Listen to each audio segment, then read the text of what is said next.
LATRA wametufundisha namna ya usafiri salama na rafiki wa mazingira. Tumejifunza katika viwanja vya Mnazi Mmoja. Lakini mheshimiwa, kupitia app ya LATRA tumejifunza kwamba ile hofu ya kujua ndugu yako yuko wapi, amefika wapi sasa hivi, gari hilo liko wapi. Kumbe tumekwenda kwenye usafiri endelevu. Sasa hivi kila kitu unapata kwenye kiganja. Tumejifunza kupitia maonyesho haya.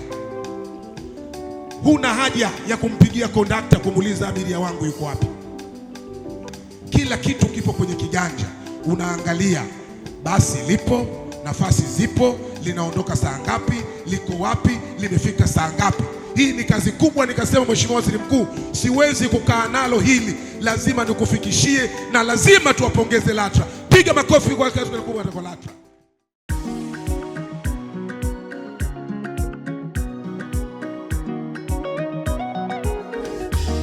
Mamlaka ya udhibiti usafiri ardhini LATRA, pamoja kwa usafiri bora LATRA, pamoja kwa usafiri bora LATRA.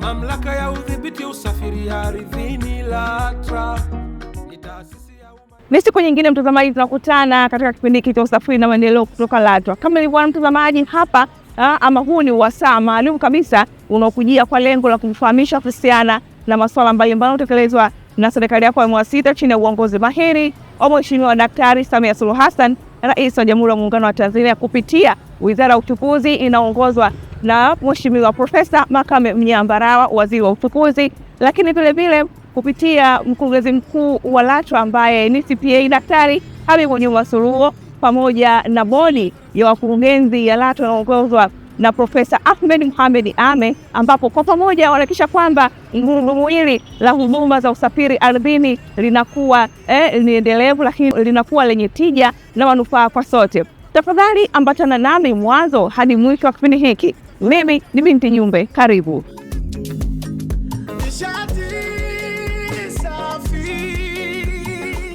Mtazamaji, leo tupo jijini Dar es Salaam tukiangazia kuhusiana na elimu iliyotolewa na LATRA kwa makampuni 23 yanayofanya kazi ya kutoa huduma za ukataji wa leseni kwa niaba ya LATRA, lakini leseni hizi zinatolewa ama zinakatwa kwa vyombo hivi vya usafiri ambavyo ni pikipiki za magurudumu mawili na pikipiki za magurudumu matatu maarufu kama bodaboda na bajaji, ambapo elimu hii imetolewa katika ofisi ya LATRA Dar es Salaam Mei 21 mwaka huu 2026, ambapo miongoni mwa ambao walifanikisha utoaji wa elimu hii ni Bwana Dennis Daudi, afisa leseni na usajili wa mamlaka ya udhibiti usafiri ardhini LATRA.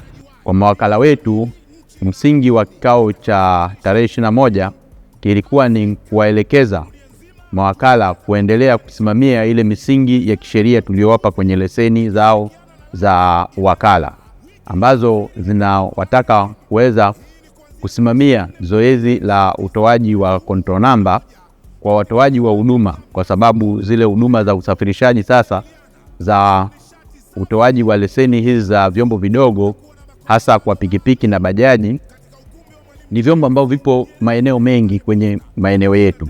Lakini kuwa na wakala anawafikia wale wateja wetu kwa ukaribu zaidi na kuweza kuhakikisha kwamba wamepata control number. Kwa hiyo sehemu ya pekee ambayo ni ya muhimu ni ile ambayo inatufanya sisi mawakala watambue kwamba misingi ambayo ipo kwenye cheti chao kinachomruhusu yeye kuwa wakala aweze kuisimamia ipasavyo, kuhakikisha kwamba anatekeleza maadili ya kazi ya wakala, kwa kuhakikisha kwamba taratibu na sheria zote za usafirishaji zinafuatwa, lakini pia kusimamia ile misingi haswa ya utoaji wa huduma, uweledi katika utoaji wa huduma. Aweze kusimamia uweledi na uwazi ambao wale wahusika wote ambao wanafanya hizi shughuli wanakuwa kwenye utambulisho rasmi, kwamba aweze kutambulika na jamii ambayo anaihudumia. Lakini kikubwa ambacho tumeendelea kuelekeza mawakala kwamba wasafirishaji wetu wanahitaji kufikishiwa elimu. Kwanza yeye apike, ajitambulishe, aseme huduma anazotofanya, aseme namna inavyofanyika. Na namna inavyofanyika ambacho tumeendelea kuasisitiza mawakala wetu Mawakala amepewa huduma ya kutoa namba ya malipo. Mfumo unamwezesha yeye kuingiza taarifa za chombo pale kilipo na mteja kupata namba ya malipo, yani control number. Kwa hiyo ile control number kwa namba ya simu ya yule mteja itakayokuwa imeingizwa kwenye mfumo, mmiliki wa chombo au dereva wa chombo aliyetoa namba yake ya simu ya kile chombo atapata ankara ya malipo kwenye simu yake, na akishapata ile ankara ya malipo kwenye simu yake, ni jukumu lake sasa kukamilisha taratibu zile za malipo ili aweze kuwa rasmi. Kwa hiyo huduma za usafirishaji kwa kweli tumezisogeza karibu na jamii. Lengo ni kuhakikisha kwamba huduma hizi zinawafikia wote.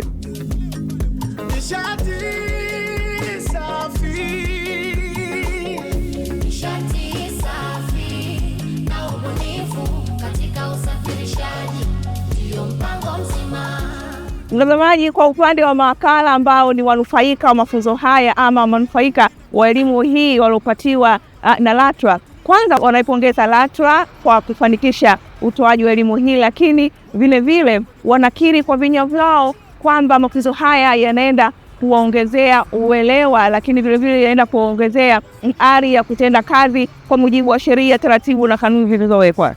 Nashukuru kwa sababu leo tumehudhuria semina yetu ya kikao cha leo ambacho kimefanyika hapa LATRA kwa ajili ya kuangalia changamoto, lakini pia misingi na kanuni za utoaji wa leseni.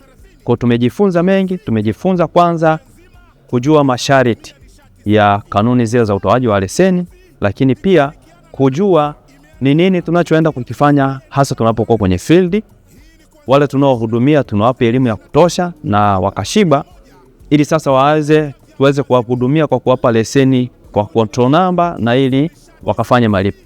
Lakini pia kwa kupitia kikao hichi cha leo tumejifunza kwamba haturuhusiwi kupokea cash pale ambapo tunatoa huduma kwa watu, lakini pia haturuhusiwi kupokea fedha kwa namna yoyote ile kwa mujibu wa kanuni na sheria za LATRA ambazo zimewekwa, sababu tunapoenda kutoa huduma sisi tunakuwa ni sehemu of LATRA. Kwa maana yake kwamba tunapokuwa pale tunaiwakilisha taasisi ya serikali ambayo ni LATRA. Kwa hiyo kikao cha leo tunashukuru, tumepata elimu ya kutosha, lakini pia tumejifunza vitu vingine ambavyo tulikuwa sisi hatuvijui. Tunaendelea kutoa shukrani za dhati kwa mamlaka kwa kuendelea kutuongezea uwezo na weledi, lakini pia kwa kuendelea kutukumbusha majukumu yetu ya kuhakikisha ya kwamba tunapeleka huduma kwa wananchi kwa kuzingatia weledi, elimu, ujuzi, lakini pia taaluma ya utoaji wa leseni. Tunashukuru hapa tulikuwa na kikao na viongozi wetu, mabosi wetu, taasisi ya LATRA ambao ilikuwa inatukumbusha katika majukumu yetu katika kuhudumia jamii katika shughuli zetu tunazozifanya za kukata leseni kwa vyombo vya moto ambavyo vinafanya biashara katika mkoa huu wa Dar es Salaam. Especially ni bajaji na pikipiki. Kwa hiyo tumezungumzia vitu vingi, tumekumbushana katika utendaji wetu wa kazi, namna ya kuwahudumia wateja wetu ili tuweze kuwafikia kwa wakati na tuhakikishe wateja wetu wote wanapata huduma za kuwa na leseni ambazo zinawaidhinisha wao kufanya biashara zao za kubeba abiria. Kikao cha leo ilikuwa mahususi kwa ajili ya kujengea uwezo sisi mawakala ambao tunatoa huduma ya kutoa leseni na kushare changamoto mbalimbali ambazo tunakutana nazo, ikiwa ni pamoja na kuboresha kufanya kazi kwa weledi, kufanya kazi kwa umakini, lakini kutumia akili nyingi, nguvu kidogo, ili tuweze kufikisha lile lengo ambalo ni takwa la serikali. Na kutokana na watu tunaofanya nao kazi pia ambao wanatoka kada mbalimbali, uwezo tofauti, elimu tofauti na mazingira tofauti pia.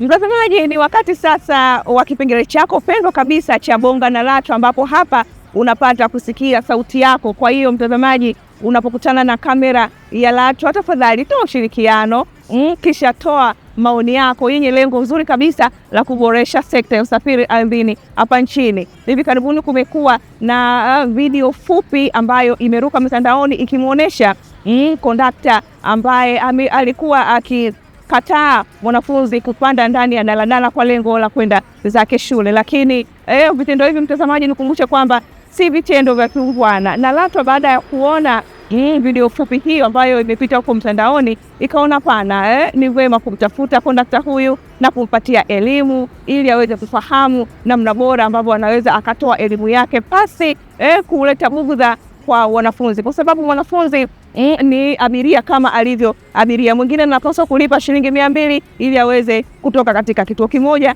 na kwenda shule ili kupata elimu itakomsaidia hapo baadaye na kutoka shule na kurudi nyumbani kwake bila kuwa na bugudha yoyote. Mtazamaji, hivi sasa twende tukaone namna gani LATRA imeweza kufanikisha utoaji wa elimu hii. Kuna tukio lilitokea kwenye gari yangu, ila lilikuja likaonekana mtandaoni baada ya kurushwa, na mimi niliweza kuitwa na mamlaka husika ambao ni LATRA.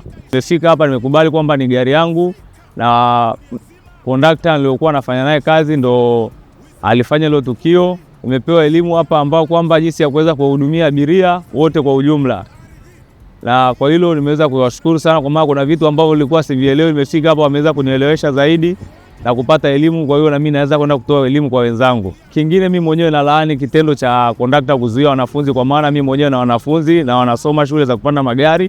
Kwa hiyo tukio kama lile mimi niliona siwezi kuliruhusu kwenye gari yangu, kwa maana kwenye gari serikali wakuambia wanafunzi kwenye daladala ambao ni ndogo, wanafunzi wasikosekane hata angalau 5. Mimi niliitwa na LATRA. Sasa nilipofika LATRA wakanieleza, Jafari, kuna tukio umelifanya hivi na hivi, na mimi sawa, nimekubali. Baada ya kukubali wito wao, kuna somo wamenipa kwamba makondakta tujirekebishe huku barabarani tunapofanya kazi.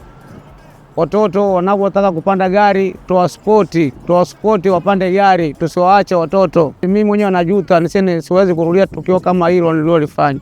Makondakta wenzangu, mimi nawashauri, unapomwona mwanafunzi anapanda gari usimzuie.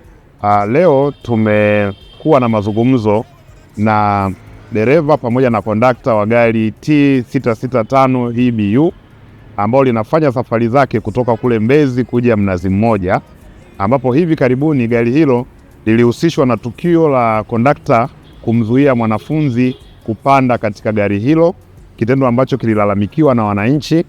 Na jambo hili la kutopakia wanafunzi au kuwafanyia unyanyasaji wanafunzi wanapotaka kutumia usafiri kwa mabasi haya ambayo yanadhibitiwa na LATRA ni kitendo ambacho hakikubaliki, na ni kitendo ambacho kimelalamikiwa na wanafunzi kwa kiasi kikubwa sana, mpaka kumwandikia waziri wa uchukuzi kutaka achukue hatua. Tunawashukuru sana wananchi ambao waliona tukio hili na wakaweza kuchukua ile video na kuiweka mtandaoni na sisi tukaiona, lakini utaratibu rasmi ni kupiga namba zetu za huduma kwa wateja au kufika katika ofisi zetu za LATRA ambazo zimeenea kote nchini na kuripoti hilo tukio, kwa sababu usalama barabarani na katika vyombo vya usafiri ni jukumu la kila mmoja wetu. Hata hivyo, kwa sababu mamlaka inampa leseni msafirishaji na hiyo leseni ina masharti ambayo msafirishaji anatakiwa kutekeleza, mamlaka itachukua hatua madhubuti kwa mujibu wa sheria, kutoa adhabu na kutoa maonyo kwenye maeneo mengine ambayo tumebaini kuna makosa kwa msafirishaji, ili kitendo hiki kisiweze kujirudia tena kwa wasafiri wengine. Niweze kutoa mwito kwa wasafirishaji wote ambao tumewapa leseni ya kubeba abiria. Mwanafunzi ni abiria ambaye ana haki ya kusafiri na chombo kama alivyo abiria mtu mwingine ambaye anasafiri na chombo hicho, kwa sababu analipa nauli.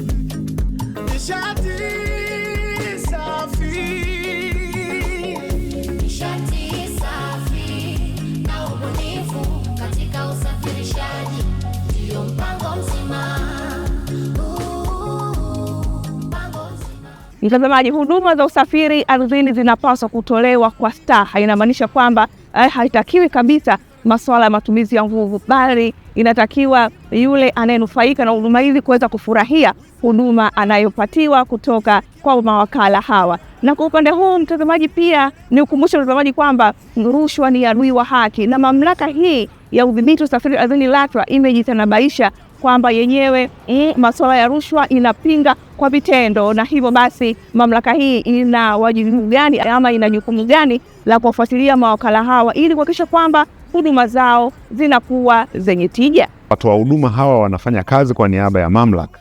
Ni jukumu sasa la mamlaka kuwafuatilia, kuhakikisha kwamba wanatoa huduma bora, lakini hawalalamikiwi na wanazingatia misingi ile ambayo tulikubaliana nao wakati tunawapa leseni za kutoa huduma kwa niaba ya mamlaka. Mojawapo ya jambo ambalo tumejadiliana nao ni vitendo mbalimbali ambavyo tayari vimeshaanza kulalamikiwa na wananchi kupitia wahudumu au wafanyakazi wa mawakala wanaotoa huduma katika maeneo mbalimbali katika jiji la Dar es Salaam. Kwa hiyo sasa tumechukua hatua kama hatua ya marekebisho, corrective action, ya kuhakikisha kwamba tunawapa elimu, tunawakumbusha majukumu yao, tunawapa maonyo na mazingatio ili waweze kutoa huduma kwa watu. Na tuhuma ambazo zinakuja kutoka kwa mawakala nyingi zilikuwa zinahusisha rushwa na matumizi ya nguvu.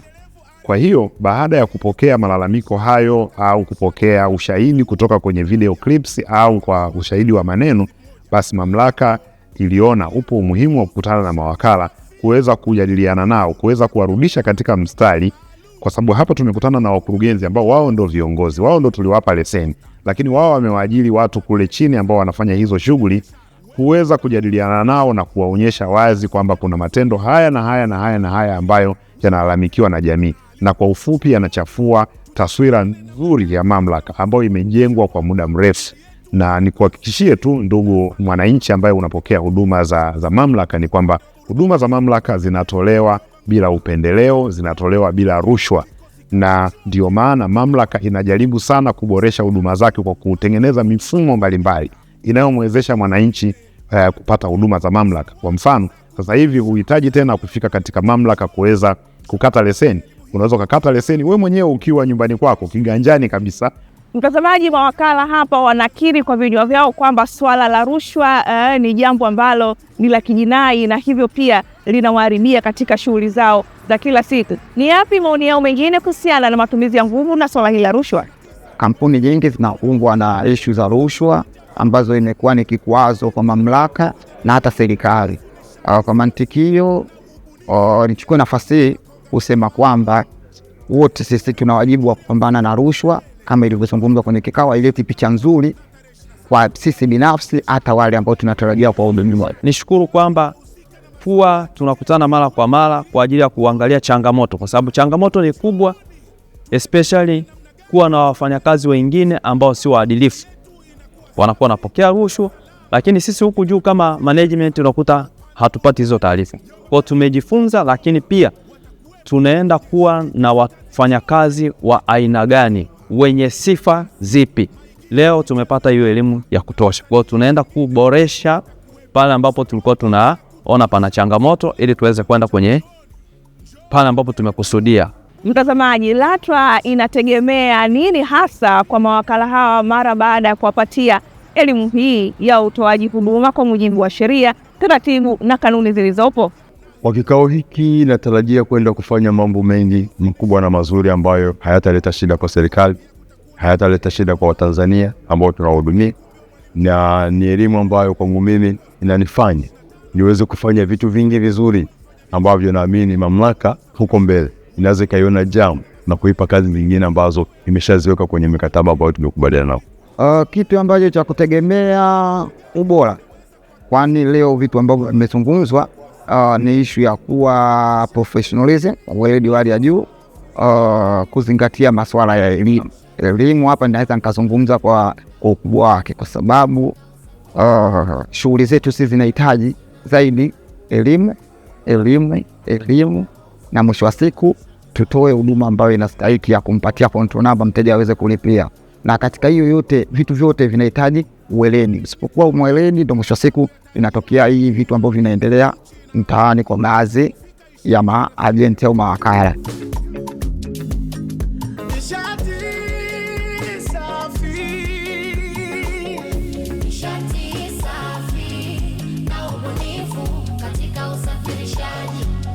Mpango mzima.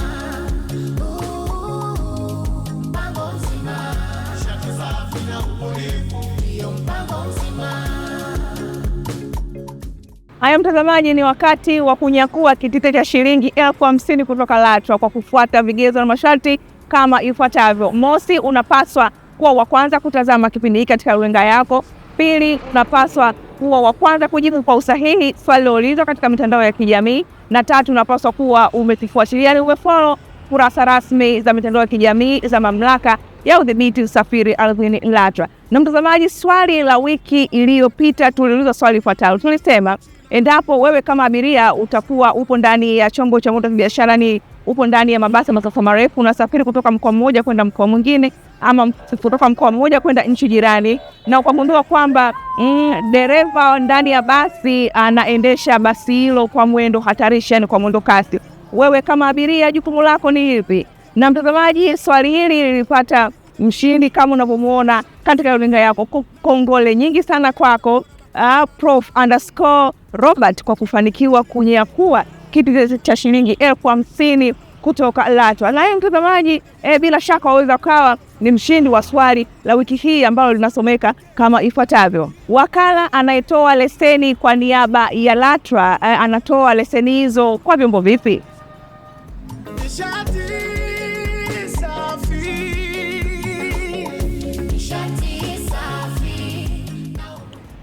Mtazamaji, hakika hakuna marefu asiokuwa na ncha, na kwa nukta hii kipindi hiki cha usafiri na maendeleo ndio kimetia nanga. Kumbuka leo tulikuwa jijini Dar es Salaam tukiangazia kuhusiana na elimu iliyotolewa na LATRA kwa makampuni 23 ambapo viongozi wa makampuni haya ambayo yanafanya kazi ya wakala, yani yanatoa huduma hizi za ukataji wa leseni za usafirishaji kwa niaba ya LATRA, ambapo leseni hizo zinatolewa kwa pikipiki za magurudumu mawili na pikipiki za magurudumu matatu ambazo kama ilivyoeleka ama kufahamika kwa jina la bodaboda na bajaji, ambapo mtazamaji tumeona na kusikiliza kuhusiana na lengo la elimu hii iliyotolewa kwamba ni kuweza tu kukaa kwa pamoja na kukumbushana kuhusiana na taratibu, sheria na kanuni za usafiri ardhini ili hawa mawakala waweze kutekeleza majukumu yao kwa misingi iliyopo. Na umekumbusha kwamba utoaji ama ukataji wa leseni pamoja na huduma za usafiri ardhini kwa jumla zinatakiwa kutolewa na staha, hivyo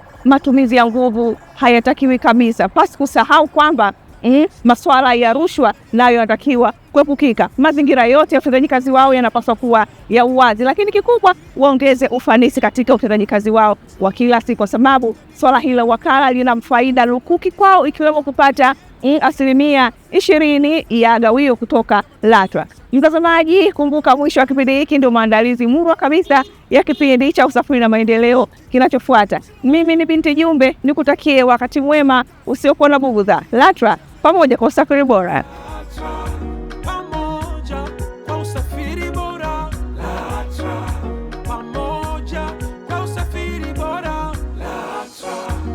Mamlaka ya Udhibiti Usafiri Ardhini LATRA. Kama unaamini kama mimi kwamba nishati safi katika usafirishaji ndio mpango mzima, tunapiga kofi moja moja la kuunga mkono. LATRA wametufundisha namna ya usafiri salama na rafiki wa mazingira. Tumejifunza katika viwanja vya Mnazi Mmoja, lakini mheshimiwa, kupitia app ya LATRA tumejifunza kwamba ile hofu ya kujua ndugu yako yuko wapi, amefika wapi sasa hivi, gari hilo liko wapi. Kumbe tumekwenda kwenye usafiri endelevu. Sasa hivi kila kitu unapata kwenye kiganja. Tumejifunza kupitia maonyesho haya. Huna haja ya kumpigia kondakta kumuuliza abiria wangu yuko wapi. Kila kitu kipo kwenye kiganja. Unaangalia basi lipo, nafasi zipo, linaondoka saa ngapi, liko wapi, limefika saa ngapi. Hii ni kazi kubwa. Nikasema Mheshimiwa Waziri Mkuu, siwezi kukaa nalo hili, lazima nikufikishie na lazima tuwapongeze LATRA. Piga makofi kwa kazi kubwa kwa LATRA.